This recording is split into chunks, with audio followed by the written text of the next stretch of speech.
tournament, no? Rapid Daily Tournament. Today is Saturday at mukhang ito ang pinaka-exciting, the best of 3 na makita natin dito, no? Vince G at Graham pa rin ang mga kasama nyo as Yes. we head over to the draft. I mean, akala ko si Oh My ang nakikita ko dito, si Virgo. Oh My Virgosa pala to eh. Pero eto na Mai Shiranui and si Yuan. No? Kanina we've seen yung games kanina may talagang sure na Yuan pick eh.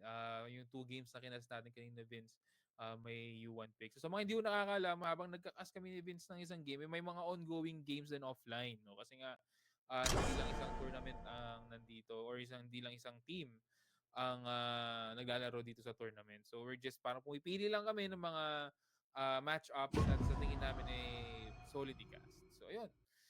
Ogran Ban and sino nga ba to, Vince? Sorry. Si Ogran, saka si Yuan. Tapos Yuan. Yang Yu, saka si Mai Yes. Shiranui. Yun. So si Zhang Yu, So ban. Ban nga ba si Zhang Yu, no? Actually, I've used Zhang Yu nung nagtatry ako mag-flash lane. Although very effective naman siya. Pero kahit sa China, parang very... Actually, nakikita ko siya ginagamit sa sa KPL pala, no? Oh, gamit na gamit. I mean, he's one of the hottest heroes. And Ogran, I believe, he's one of the recent latest heroes talaga na to Yes. come into the China. And of course, nila din Mhm. sa global together with Ogran, or I mean Ogran, together with Ao Yin or si Lung, no? Ito gagamitin niya yung mid Noong. one of the 2 most popular heroes and fresh heroes in the China server now. Nasa global na din, no? Ao Yin, saka si Ogran, si Mai, actually, ang Chinese name. So, usually, itong dalawang to dominated the entire KPL scene and now we can see them dominate the global server as well. Now, we see, Graham, na we are seeing Long together with Angela and Lian Po on the same lineup. Luara, actually, wala sa KPL to. Talaga ba? Luara. Yeah. Oo, mukhang sa global lang ata to. Itong si Luara. Pero very irritating din nakalaban si Luara dahil yung mga blades niya is continuously attacking you kahit medyo malayo ka na eh, no? Even if you are, let's say, katapat mo sa farm lane ni Sigaro na medyo long distance, pero once casted na yung mga skills ni Luara, it will continue to damage etong Sigaro. And alam naman natin na mostly naman ng mga farm laners talaga is hindi naman talaga ganun kakukunat, no? Madaling i-burst down and all. So, very intimidating to if you are facing a Luara dito sa lane. Yeah, actually, one of the marksman or the farm laners na sobrang naging effective during the release. At it can blind you actually with the ultimate na meron siya. And wala ka naman dapat ikabahala. Dolia Halo, quite tandem dahil alam naman natin na ang capability ng isang Dolia is to reset the ultimate thanks to the Celestial Melody. And you've got Halo na aside from reset, i-reset niya rin yung buhay niya kapag gumamit niya ng Fate Rewind. And one good trivia about Halo, hindi lang naman buhay niya ang kaya pabalikin. Because AoE, it is an AoE skill. Kapag ka may tower na malapit sa kanya na take down, ginagamit din to ng Hino na kapag ka na-push yung tower na yon, kaya niya pabalikin ulit yung tower. Di ba? Interesting. Yung iba, hindi ko pa nakita ginagamit yun, pero Actually, kahit ako, hindi ko pa nakikita nangyayari yun sa mga rank games ko. Pero, tignan natin, baka first time dito, no? So, blue team naman, picking, etong si Musashi, very good na, heavy burst down. Etong si Musashi, no? Talagang, once na nagkaroon ka ng correct rotation on the map, mukhang delikado itong kalaban nyo, no? Good usage of Musashi is a very easy game pag nagamit ng maayos. interesting two side. They're going for the double smite. I was Ooh. expecting Lian Po was the roam, pero it seems like sabi nila, sige, i-clash lane Zhang natin to. Fei. Kaya naman eh. Gana naman. This gives room for Zhang Fei and of course Luna last pick. Tapos for Dian Wei, being the jungler for the red side, no? Hmm. I think they just need to pick that clash lane actually. Yeah, Either Clash Lane. clash lane. Ako mas lenient ako sa mid lane Hino eh. Clash Lane Hino is something na nakita ko lang sa pubs, pero they just need someone na pwede itapat sa Lian po. And who is it? I think ang dami-dami pa namang hero na pwede nating itapat dyan. Like, for example, Zhuangzi. Oh, good. Magandang actually magandang kasama to with the I think nakikita ko kung anong gustong gawin ng ano ng red team. The reason 5 behind kasi seconds you have left. to and possibly itong mid lane nga itong last pick ng red team no. Most likely since Heino kasi is a type of hero na hindi siya burst down eh. Talagang as the clash goes by, mas sumasakit yung damage niya. Eh. So in turn, kailangan mo ng katulong para i-maintain and i-sustain itong si Heino. And I think yun nga yung pick dito na Zhuangzi and itong si Dolia is actually very good. Zhuangzi, actually kanina I was watching Shinbu stream itong si Berting nag-Zhuangzi mid. Eh. So might be mid lane, possible, hindi natin alam. So tignan natin kung actually sa high rank, alam ko mini-mid ang Zhuangzi. So, Welcome this to is very Honor of interesting. Hindi Kings. natin alam kung Enemy paano minions dynamics. will arrive in 5 seconds. Pero tignan natin, hopefully All mapagana. forces, move out! Zhuangzi, but still, sabi na, okay, let's go for the standard. Clash Lane. Wait. Oh! This is new. Look at this. Clash Lane and Farm Lane. Magkatapat. Okay. So you've got Long and Zhuangzi pick up. Tapos, kataas naman yung Gatlian and Luwara. What is going on? Okay. Medyo first time na nakita ko to. Although With this sword, personally I think naging free farm to sa farm lane super low. Wala kasi masyadong threat sa Zhuangzi sa early game.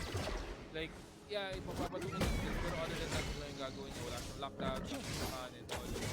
Well, heavy lockdown. So I don't think making effective it for Zhuangzi versus this way long. Pero on the top lane naman, same goes by with the farm lane. Speaking of, papasukin nga nila yan and dancing at the end out para dito kay Luwara. Siguro na agad. Dito ng blue team ito kay Luwara, but Luwara will try to run away with that and they will go back. Samantala itong si Angela is just picking out of that brush para matahin niya itong stun niya sa marksman and I think they will just so yeah, medyo weird ang laning natin for the red team. So tignan natin kung paano nila papaganahin. I'm still figuring that out. Kasi,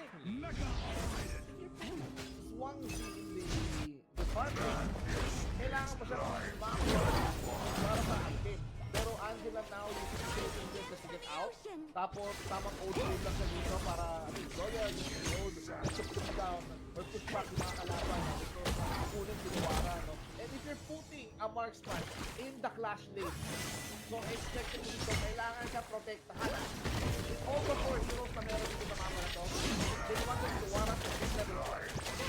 First blood. So Brilliant, binigay na dito ni Angela pero walang mga matutulog. That way is very low though. So I think disadvantage na nangyayari sa red team, no? Since Luwara is on the farm lane, kailangan mo siyang bantayan. So technically, other lanes will get exposed as well.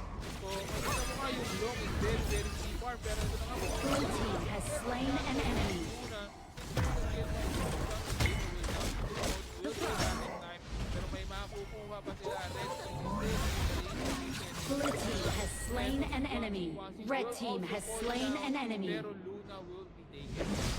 For one trade, pero yun na nga, no? Oh, imagine the future. ngayon, now, Luwara dito sa lane. I don't know, nalito ba nila? Ito ba yung lane? Ito ba yung farm lane? Bakit nakatapat yung farm lane? So, siguro nag-switch na sila. Pero, on that 3 minutes, sabi ko kanina sa may top lane, almost nandun lahat ng red team. So, ang result nun, itong si Long has free farm dito sa may bandang baba. Ilagay mo sa clash lane itong si Luwara. Ito na, level 5 na pala. Kung na nakaka-free farm, tapos now, try to push it back with the wind. Force na meron dito. Long and pop the ultimate. Long will try to do Blue damage team to has the first slain down. an enemy. Will actually also move in the kill Red team has slain an enemy. Blue team has slain an enemy. Will secure the kill for Janway and delikado pa kasi Blue team has slain an enemy. Tower shields have been shattered. Catapults moving out. right now The para sa side Overlord and ng Tyrant Blue have team. spawned. On the other hand, Red team has slain an enemy. Pero I think sulit na sila pero ito si Luna will dash into the tower pero delikado siya. He is low and they will Go back. Diyan po, dinidestruct lang din dito. Ayaw niya. One-on-one. Tyrant has been defeated. To provide a good cover. But objective-wise, nakakuha naman siya Zeshi ng magandang objective. Against the Tyrant. It goes out to safety. But ang nakita ko dito sa Mao, since long at the potential yung getting those free farms, na-utilize niya yung mga skills niya. Talking about the flaming farm, downpour, the right of the wind. I mean, mix and match to eh. Kahit anong i-combine mo dyan eh. Talagang gusto mo mag-pure fire, okay lang. Gusto mo mag-pure downpour para may sustain ka, okay lang. Damage, sustain, and of course, or maybe a combination dalawa pero combination yan po baka doon ang ating will try to take himself the stun will Red team has slain an enemy. no avail mga kaibigan he will get Blue team has slain an enemy. Luna will kill one Wangti will fall down and the rest of the blue team is now here for the rescue papasok na nga etong Jiang Fei pero tamang shot lang will back Jiang Fei will actually see Dolia Blue on team that front. has destroyed a tower. On the other hand, Dong will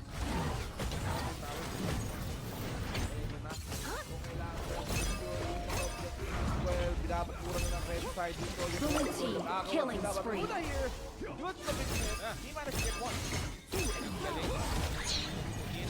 in and out.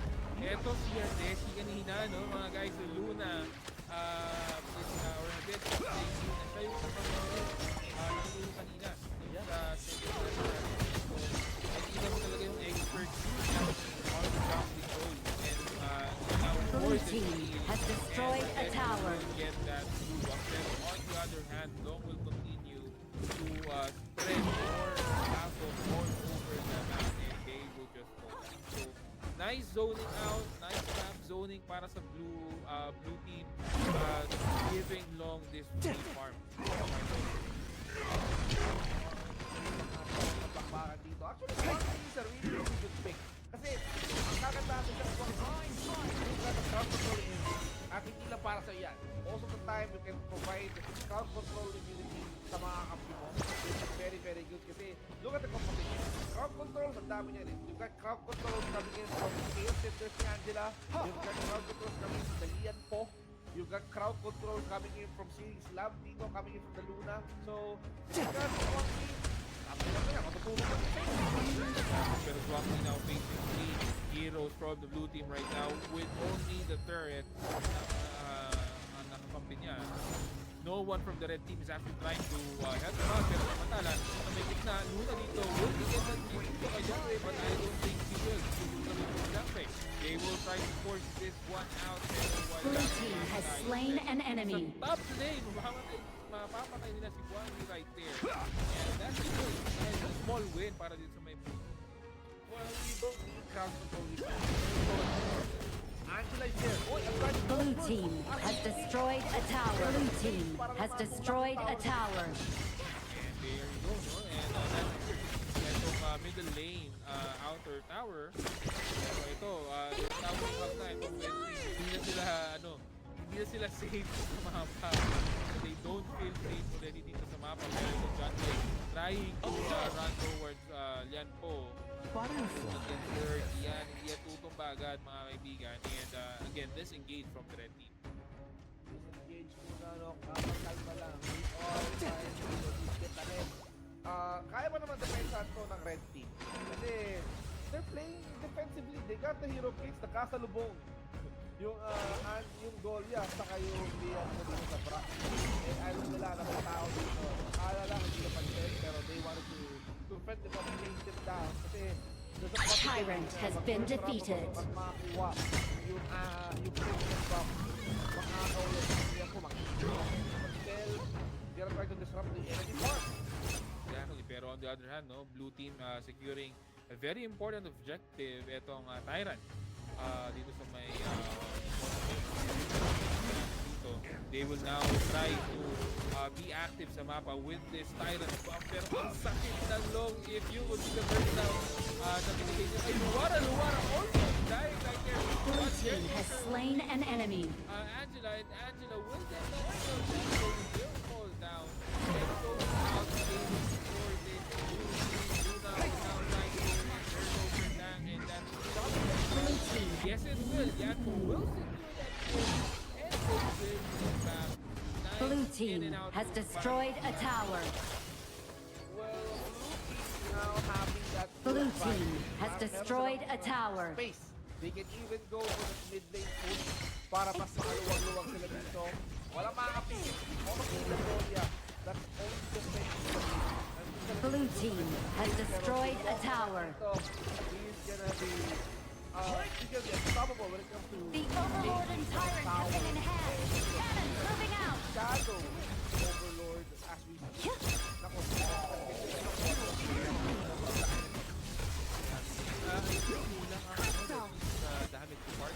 Blue team killing spree. Overlord has been defeated. Mukhang lacking itong red team sa damage department. If you would see yung lineup ng blue team dito, meron silang dual tank lineup in the form of Zhang Fei and Lian Po, no? So, talagang heavy damage lang talaga nila is itong si John Wei. Yes, we have Ray, no? Pero yung damage as the fight goes by. And with that tank na meron, dalawang tank, Blue team has slain an enemy. talagang hindi talaga mahirapan sa damage. Blue team rampage. Rampage now para dito. Kay Angela and this fight against Blue team has destroyed a tower. And with that, they will try to harm. Blue team has slain an enemy. Si Dong will get killed. Blue team double kill. Blue team unstoppable. Unstoppable for Angela. And the crystal will go down. Unstoppable. unstoppable indeed dito sa ating best of 3. They already won multiple game best of ones. Ngayon, best of 3 naman ang gusto ng Red Red dito, no?